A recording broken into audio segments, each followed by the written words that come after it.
Hi, I'm Karen Allen. This is Karen's Corner, episode 12. This is where I read Buttons the Bear Whispers, book 1 of my Haunted Found Treasure series on Amazon. We're on chapter 12 tonight. It's called The Name Beneath the Fur. So, let's dive in. The leather journal felt heavier than it should have. Maggie sat at the kitchen table long after the kids were in bed, flipping through pages that seemed to pulse with something wrong, something that didn't want to be remembered. Each page was written in a child's handwriting, crooked letters, misspelled words, tear stains. Drawings of the bear appeared every few pages, growing darker with each one. First soft and cuddly, then staring, then sharp-toothed. By the middle of the journal, the images had changed. The bear had limbs too long, claws, a stitched mouth that stretched from one cheek to the other. On one page, written in thick black crayon, were the words, "He had his name. His name isn't Buttons, he just wears it." Maggie's hand shook as she turned the page. There it was, a single word written in red ink, almost etched into the paper. Grendel Thatch. It looked wrong, felt wrong. The moment she whispered it aloud, the house seemed to tighten. The air in the room thickened like fog, pressing against her chest. She slammed the journal shut. The kitchen lights flickered. The next morning, Freddie had dark circles under his eyes. "Did you sleep?" Maggie asked. He nodded,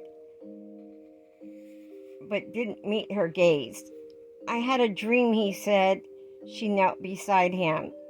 "What kind of dream?" "He was looking for his name," Freddie whispered, "but I wouldn't say it."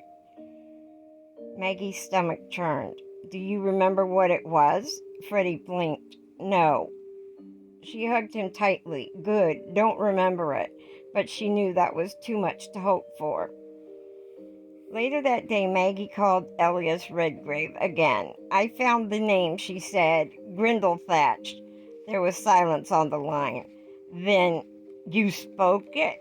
"I didn't know." "Don't say it again. Don't even think it if you can help it.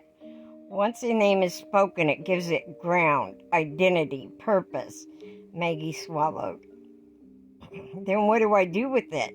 "You strip it away." "How?" "You make the child stop believing in it. That's not going to be easy." "It's the only way. Mimics exist because someone lets them. They burrow imagination like a coat. You have to make Freddie want it gone. Not fear it, not fight it. Just stop seeing it." Maggie whispered, "I think it already knows I found the name. I'm sure it does." That night, the house felt colder. Freddie didn't want dinner. Chloe wouldn't go near her room. When Maggie tucked them in, she sang softly like she used to when, excuse me, when they were babies. Chloe fell asleep. Freddie stayed quiet. As she stood up to leave, Freddie's hand shot out and grabbed hers. "Don't go," he said. Maggie sat back down. "I'm here. I won't let anything happen to you." Freddie turned slowly toward the closet. "He's not wearing his bare face anymore." Maggie froze. "He's showing me what he really looks like." She swallowed hard. "And what does he look like?"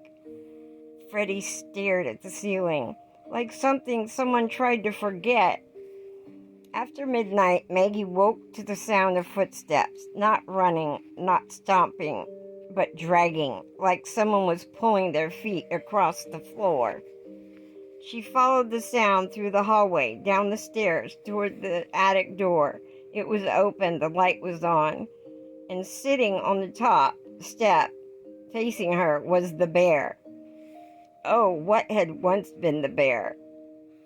Its fur was split. The stuffing was gone, and in its place were teeth. And that's all for chapter 12. Chapter 13 tomorrow is called The Unmasking. Please join me tomorrow. Thank you for watching and listening, and have a great night.